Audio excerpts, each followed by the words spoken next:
starring that man who is famous throughout the world for his candelabra and his piano, the star of our show, Miss the Showmanship, Liberace.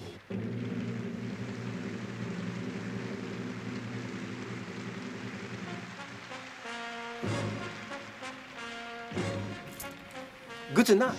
I am Count Mozart, your vampire host extraordinaire, and the only mortal host in the world. You know, Bella, day is too real for me. Night is my time. Liberace. Very good. The night show is on Liberace. Mr. Showmanship. Oh, Vazu. Valentino. Liberace. Very good. Oh, they got the Malta. Vazu. Do you know he would do all these interviews and people would try to pronounce that and they couldn't? And he would very nicely help them along. But anyway, Title, how this can you Liberace. wonder? Liberace. How are you, Mavis? I'm well. And how are you? I'm very well, thank you. Your name is Vladzio Valentino. Is that the right way to say it? Almost got it right. I actually never used the name. It's pronounced Waju. And of course, I wasn't able to pronounce it when I was a kid, so whenever I tried, people would say Gesundheit, because it sounded like I was sneezing. But it's Polish for Walter. And I used the name Walter in school. But now my friends call me Lee, and I like you to call me Lee. But anyway, this Liberace, nobody was greater than this Liberace. But boy, he came from some rough background, very rough. By the way, what do you think? Oh, you got inspired Oh, I got tonight. come on, I think my jacket almost matches the candelabra. So, this Liberace, you know what I love? He had this grandfather. And guess what he did for a living? What's that? He was a casket maker. No way. It's true. And then Liberace actually played a casket maker in a movie or something like this. But anyway, Funny. yeah, his brother George played violin. His dad played the French horn. And of course, Lee, as his friends would wind up calling him Lee, would play the piano. And he really took off. He started... it was around the Depression and everything, and he became so good in his, he was like in his little pond of some suburb of Milwaukee, and he would play, and he had a teacher whose dad set him up, again with the fathers, parents who really kind of support their children. I mean, take a look. He knew, And he had the background of music. He had the too. background of music. And so take a look. It's kind of like Jan van Halen, like another story we did. But so his dad, Liberace's dad, who was Salvatore, he was from Italy. Salvatore Liberace. They called him Sam for some reason. Does that make sense to you? You're supposed to call them Would it be Sal? Yeah. Oh, Sam? that one I don't get. But anyway, he had a brother George, and Angelina was his sister, and then a little one, Rudolph, or Rudy, Valentino, another Valentino. His mother was hooked on this Valentino guy. Anyway, good old Walter his dad set him up with this other teacher, a very good piano teacher who also had a radio show. So, he started, she put them on this radio show, and he made a little money. He was actually, at one point, the breadwinner for the family. Oh. Yeah, and he went out, and he played these clubs. He had another little band he was in, and then he played and this and that, and even at strip clubs, I think. He was making money, back in the days. Oh, yeah. And, in fact, they changed his name because the sophisticated Philharmonic kind of symphony guys say, no. So they changed it to Walter Buster Keys. He'd go out. He would tour and he played a boogie woogie, and then back to the other guys, and then he eventually changed his name to Liberace. Now, have you ever heard of Paderewski? No. Okay, What's so that? this Paderewski, Liberace, I mean, this was another Polish guy who was a fantastic pianist, and he was also the third prime minister of Poland.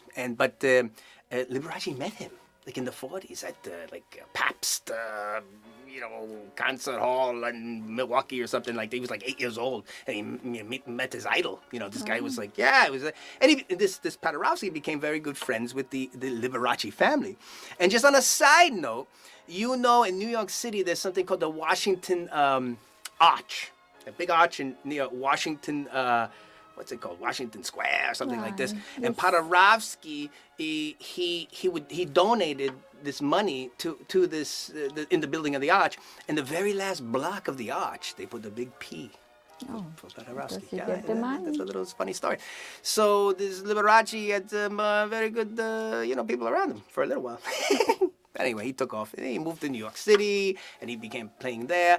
And then, got into that circuit, that kind of that circuit, and he would start to do clubs, and he'd go everywhere. He started a show eventually. And so then if we want to move forward, into the 50s, they really, because he was such a good-looking guy too, now, and the women went bananas for this guy, and poor Lee, right? But I think he got engaged once. he got engaged. You're jumping ahead a little bit. Gee, Bella, you know a lot about this Liberace. But then you're right. They put him on TV. They're like, oh, you look at a good-looking guy. Again, beginning times of TV. Beginning days of TV. In fact, they told him, don't look at the camera. That's not good, da-da-da-da-da. And he was like, no. He's like, I'm going to look at the camera. And he was right. They syndicated that show, and this guy made more money than you know what. He was... Oh, and he had changed his name, of course, to just Liberace. And then... I think they watched his show more than I Love a Lucy at one point. It's absolutely true. That's a fact. They loved him so much, and the women adored him. Everybody did. He took the classics and he reinvented them, And then, again, Mr. Showmanship, he became... No, we fast forward a little bit, that he was playing at this bowl, this big place, and... He had the symphony behind him all dressed in black, and he was like, no one's gonna notice me. I'm gonna go out in white. And back in those days, that was a big offense to the symphony. Could you do that to us with a Philharmonic? But he did that, and that was confident. He was confident, and he was a great self-promoter. But Elvis Presley, there were great shots of him and it's something like this, actually. These sequins kind of jacket, but him and Elvis switched jackets. He put on his, and Elvis put on Lee's jacket, and they camped it up a little bit, In fact, Lee would say, ahead in years, because, both of them started playing Vegas big time, of course, Elvis and everything. But Liberace really took over Vegas. I mean, this guy, even before it was, what it became, he was there, And he would say that whenever he did an opening, Elvis would send him a big thing of flowers, shaped like, I'm trying to think of maybe the hound dog or something, something silly. And then he would send Elvis flowers shaped like a giant piano. Wow. Do you know what they have in common besides music? What is that? I think they both had a twin brother when they were born. Oh. But the twin brother, they both died. Very good. Yes, you're absolutely right. Elvis had that Jesse, I think his name was, the little one, and this one had a twin too. A twin brother. Yeah, and that's a strange one. Yes. Yeah, that's a very, very. I wonder if they knew that of each other. I wonder. Probably yes. You think so? Yeah. That's just something to look up. But once into the 60s and 70s, because of the television shows, like you said, and the promotions and the tours, Liberace was the highest paying entertainer, guess what? In the world. Yes. It was a fact. Yes. But why, too? He was just such a good guy. He was generally Right? a good guy. And then years later, look behind you. I love this. This was on that television behind you. That was a stage in Las Vegas, and that was his. That was a lighting behind him with the candelabra, which he got from He got that candelabra. He wanted something to really a prop for himself, but he was watching a movie on Chopin, and there was this candelabra, and that's where he got that. And that, you know, he brought it onto his own. Inspired by Yeah. Japan. And now you would think anybody with a piano has got a candelabra. now. Right, yes. You know what I mean? You know, somebody told me not to use candles in the videos. It's bad for the things. But you know what? I don't know about that, because one of my favorite directors, Stanley Kubrick, he used candlelight in one of his movies. Right, And he did, you know, I don't know. I think it looks good on my jacket. What do you think? You know, maybe I like Lee, man. You know, I have the feeling that Lee is with us tonight. Whatever turns you on, baby. Yes. I feel it. I feel his energy. Here tonight. I really do. We're having a heck of a time tonight, Bella. You know what I mean? Oh, my God. Guys, if you think, you know, these shows are easy, they're not. Well, you know, you're looking great, Bella. Thank you. So are you. Thank you. You know, Ciao, Bella. Not bad for, you know, never getting any sleep. Listen, Liberace, what do you think about that clothing you would wear? Oh, amazing. It's amazing clothing, right? They started with, he used to spend a lot of money, but then at the very end, he spent like tremendous kind of money. Like what? I think the last ones that he spent the most was The like jackets. $300,000. Oh, my God. But like He had it. gold and diamonds and But you know what I noticed about him, too? Is that, you know, in the research, oh, and that was another thing. There was this great book that he was into. It was called The Magic of... belief. Belief? Magic of belief. And I guess they were prodding along, and he really credits that book with a lot of his success. But, you know, it's just the things that we've talked about with the, you know, the power of... Of your mind. That's right. And just your positivity, and, you know, you focus on something, you're going to get it. You know, I try to tell everybody out there that you can achieve this. But Liberace was also so great to his fans, you know. And he would do these, that's kind of his, behind you, is that... His autograph. Yeah, his autograph. Yeah. In fact, that book, that man who wrote the book, Claude something or other, Claudio something, they put out a Liberace version of that. Pretty cool. That's cool. Because of that. But this Liberace, I can't help but see the sadness in his eyes, you know, because, you know, Well, he always tried to hide the other side of he him. did, and that's very hard, you know. And even when he got that boyfriend of his, and they made such a scandal, the guy was such a jerk, you know. And then they made movies later on. I think Matt Damon was in a movie and stuff. And they always try to chop these people down. Great people like Liberace, and he's this and that and the other. I mean, give me a break, you know. Say what's. He was very good to his friends and generous. You know, he gave his like, I think his housekeeper like 2 houses or something like this. Yes. He was all into the, you know, very giving. very giving. But he gave on stage. You know, he gave that magic to the world. Oh, very unique. He was unique. And I'm going to link a couple things in this thing so people can go look. Because, you know, we're not going to do the whole documentary because that's not what we do. Well, Bella and I in the Count Mozart show, we just, you know, we talk about, you know, we celebrate. Yes, We're like cheerleaders.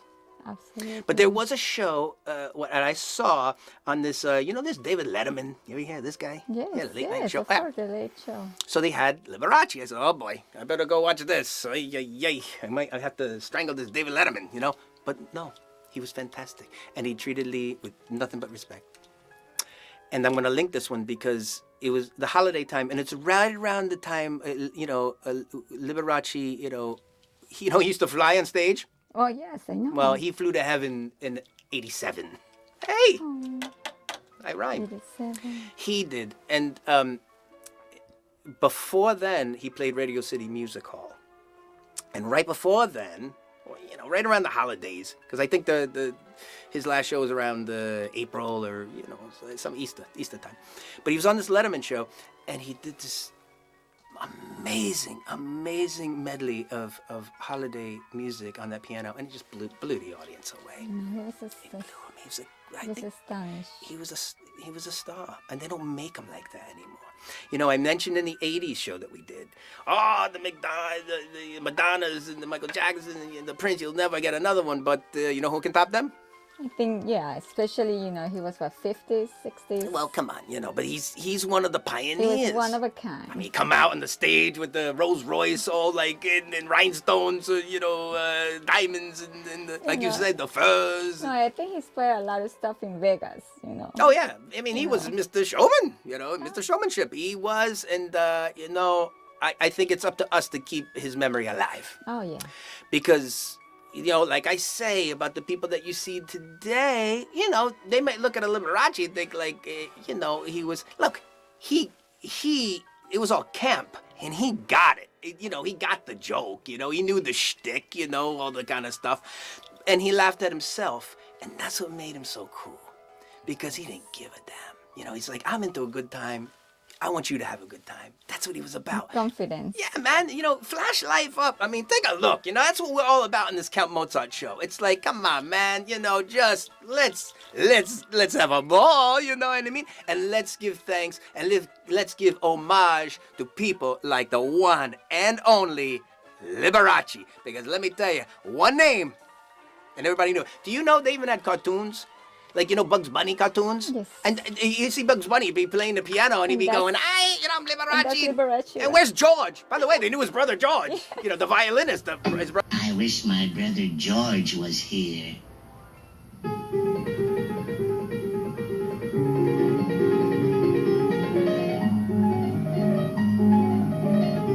Brother George, the violinist. His brother played the violin, and and they hung together.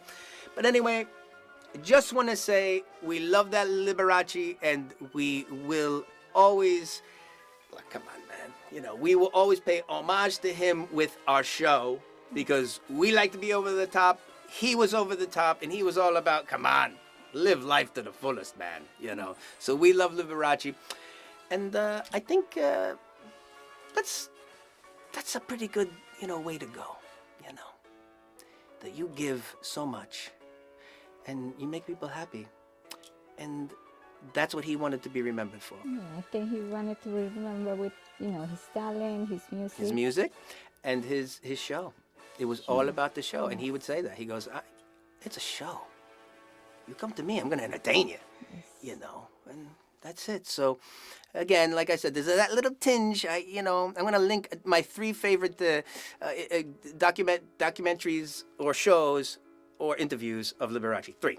And one of them, people, you kind of know what I'm talking about. There's that little bit of a sadness because, success is wonderful, but you want to share it with somebody, right? He was kind of lonely, I think. I think he was. And he was, it's hard to find love. True love is very hard to find. Especially when you get to the success and the heights of where Lee got, That's very tough. Far. But we love him. And I think he knows that, He knows, he feels it. So, maybe I'll go look him up. Yes. People should find out more about him. Maybe I'll go find out more about him. You know what I mean? Maybe we look deeper. But anyway, I want to thank you all for joining us on this wonderful, wonderful Count Mozart music show on the one and only Liberace, and there will never be another one. And just, celebrate him too, have a little fun. And we will see you very soon, because we love you all. We love you all. We shall return. We promise. We promise. You know what I want to do before I leave this show? Yes. I want to sing something. What's that? I'm going to say,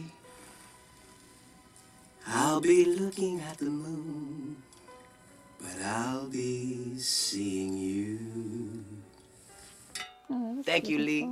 beautiful. Oh, that was, he used to end the show with that. Maybe we end it with something like that. That sounds nice. Good to know. Mozart Symphony Number 25 in G minor, as conducted by Neville Mariner with some help from David Lee Roth. And this is me. Do you read me? Oh, thank you very much.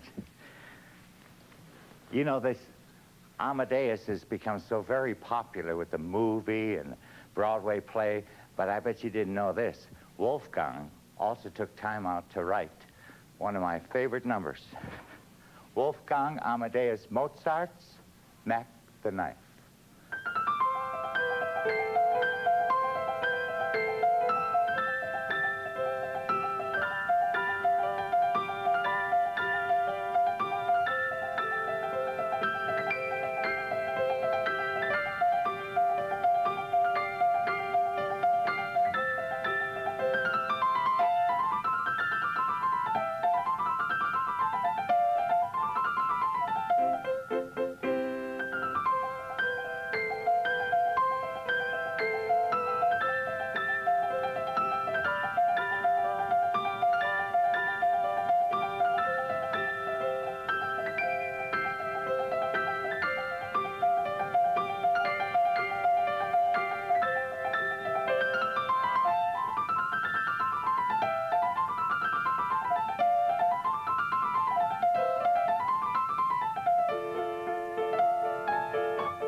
Thank you. Thank you very much. Oh, by the way, what do you think? Eat your heart out, Boy George. I'm going to leave you with a little bit of my theme song.